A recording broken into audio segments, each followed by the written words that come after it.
Kasal na ang celebrity couple na sina Zanjo Marudo, 41, at Rhea Ataide, 32.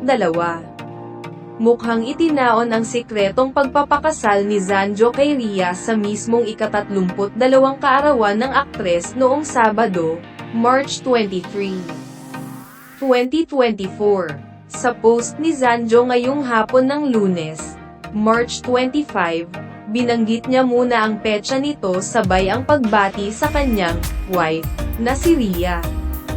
Caption niya sa post, 323.24, Happy birthday my wife, heart emoji.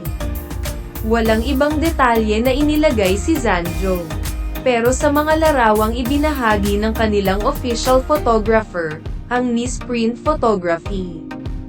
Sa social media, makikita sa background ang sagisag ng punong lungsod ng Quezon City. Ibig sabihin, ikinasal sina Zanjo at Rhea sa pamamagitan ng isang civil wedding ceremony sa Quezon City Hall.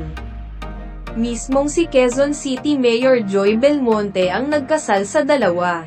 Ang kapatid ni Rhea na si Arjo Ataide ay congressman sa naturang lungsod. Sa comment section, kaagad namang bumuhos ang congratulatory messages sa post ni Zanjo mula sa kapwa nila celebrities. Na-engage sina Zanjo at Rhea noong February 20, 2024. Noong February 15, 2023. Nang maging Instagram official sina Zanjo at Rhea.